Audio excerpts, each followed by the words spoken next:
Hello दोस्तों, आप सभी को मेरा नमस्कार और आप सबका स्वागत है मेरे यूट्यूब चैनल पर। दोस्तों, पिरामिड का नाम आपने ज़रूर सुना होगा। तो आइए आज जानते हैं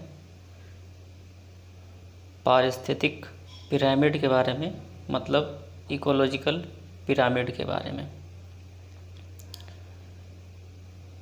किसी पारितंत्र में एक खाद्य श्रृंखला के विभिन्न पोषण स्तरों की ऊर्जा, जीव संख्या, जीव भार का रेखीय निरूपण ही पारिस्थितिक पिरामिड कहलाता है।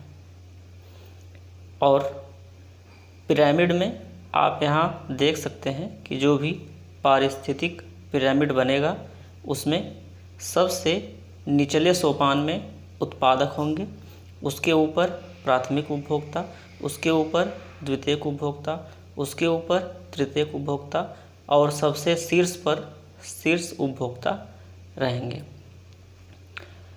इस पिरामिड के प्रत्येक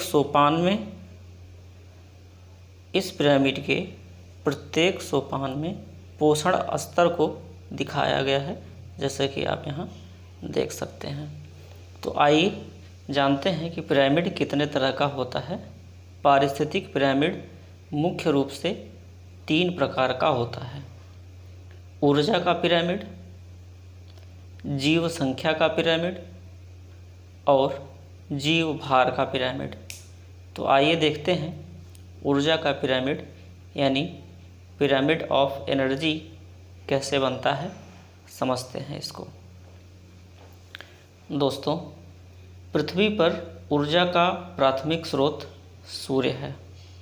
सूर्य की सतह पर नाभिकीय संलयन द्वारा निरंतर ऊर्जा मुक्त होती रहती है और यही ऊर्जा हमें प्रकाश तथा ताप के रूप में दिखाई देती है।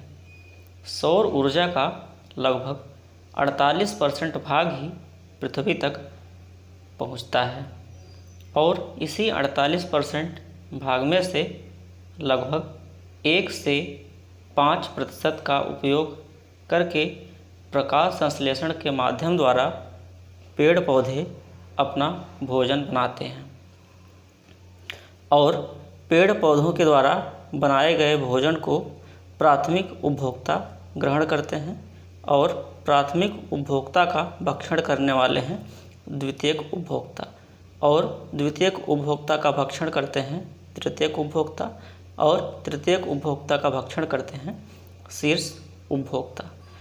यहाँ आपको एक ऊर्जा का पिरामिड दिखाया गया है। जैसा कि हम लोग जानते हैं कि ऊर्जा हमेशा एक दिशा में प्रवाहित होती है और उत्पादक से उपभोक्ता, उपभोक्ता से अपघटक की तरफ प्रवाहित होती है।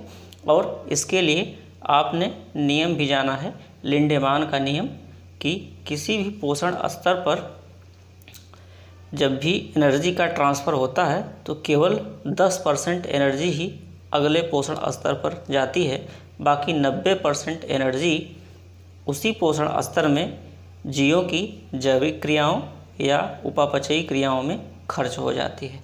जैसा कि आप यहाँ देख रहे हैं कि उत्पादक के पास 10,000 किलो कैलोरी की ऊर्जा है, तो उसमें से जब प्राथमिक उपभोक्ता इनको ग्रहण करेंगे तो उनके पास सिर्फ 1000, 10,000 का 10%, मतलब कि सिर्फ 1000 किलो कैलोरी ऊर्जा ही प्राथमिक उपभोक्ताओं को प्राप्त होगी और यही क्रम क्रमशः ऊपर की तरफ चलता रहेगा।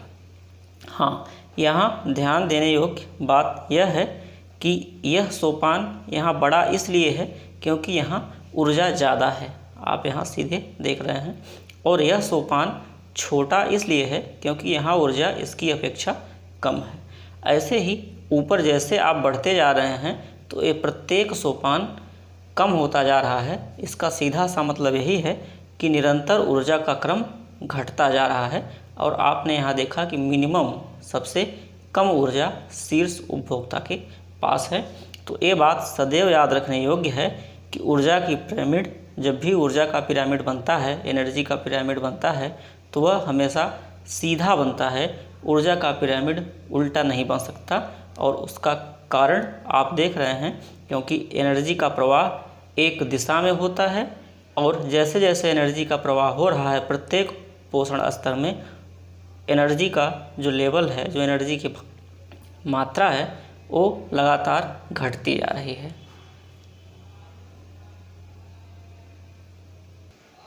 आइए जानते हैं जीव संख्या का पिरामिड यानी पिरामिड ऑफ नंबर्स कैसे बनता है।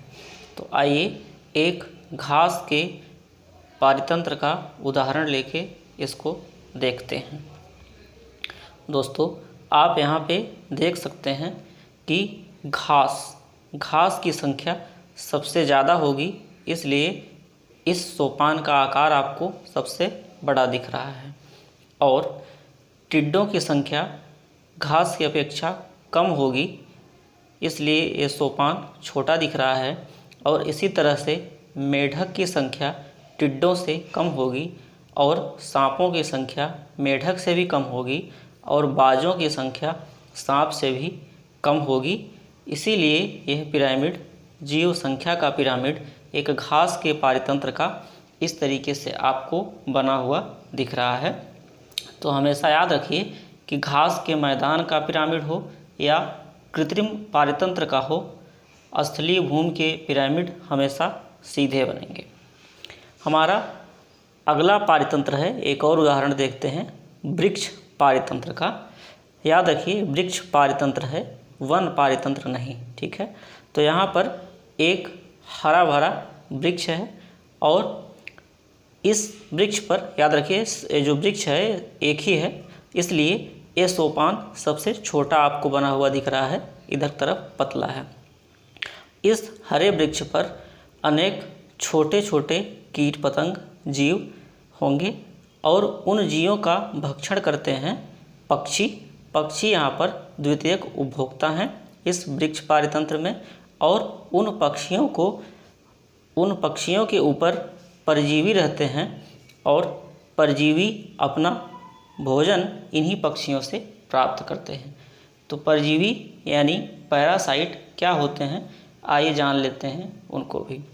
परजीवी दूसरे जीवों के ऊपर निवास करने वाले छोटे छोटे जीव होते हैं, जो अपना भोजन भी उन्हीं से प्राप्त करते हैं।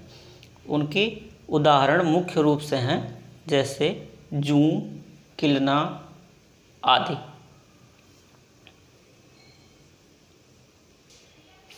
तो वृक्ष पारितंत्र का पिरामिड उल्टा इसलिए बना कि संख्या आप देख रहे हैं, जैसे ही नीचे से ऊपर की तरफ बढ़ रहे हैं तो जीवों की संख्या निरंतर बढ़ते क्रम में है।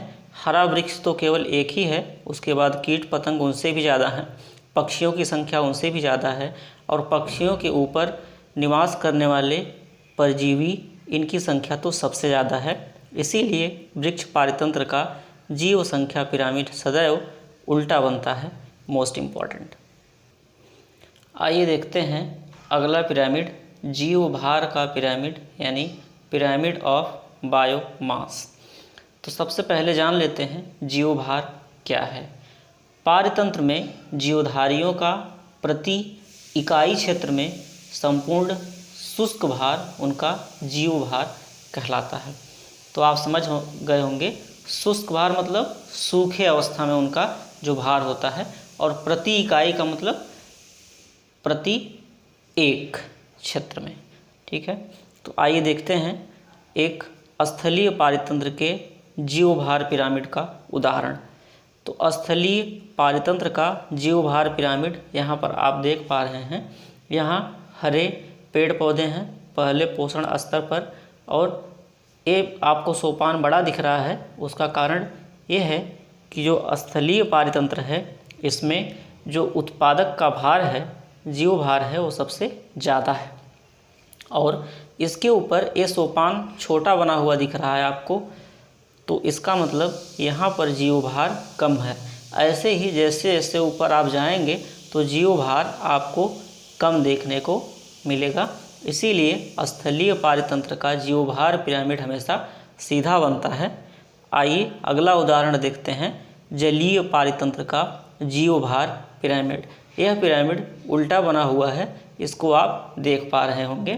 तो इस जलीय पारतंत्र का जीवभार पिरामिड उल्टा बनता है, क्योंकि जैसे जैसे हम लोग उत्पादक से प्राथमिक उपभोक्ता, प्राथमिक उपभोक्ता से द्वितीयक, द्वितीयक से तृतीयक उपभोक्ता की तरफ बढ़ते जाते हैं, वैसे वैसे जीवभार बढ़ता जाता है। इसीलिए इसका पिरामिड उल्टा बना हुआ है। आप यहाँ देख सकते हैं, पादप प्लवक जीवभार सबसे कम होगा, उससे ज़्यादा होगा जंतु प्लवक का, उससे ज़्यादा होगा छोटी मछलियों का, और उससे भी ज़्यादा जीवभार होगा बड़ी मांसाहारी मछलियों का। बड़ी मछलियों का ज़्यादा इसलिए होगा क्योंकि आपने नाम तो सुना ही होगा, ब्लू व्हेल, शार्क, ये सब बहुत बड़ी बड़ी मछलियाँ होती हैं, इसलिए इनका जीवभार बहुत ज़्यादा होगा। इनका जीवभार बिल्कुल कम होगा क्योंकि पादप प्लवक का शुष्क भार बहुत ही कम होता है। जैसे मान लीजिए जलकुंभी ही है, अगर सूख जाएगा जलकुंभी तो उसका भार बहुत ही कम हो जाएगा, हल्का हो जाएगा।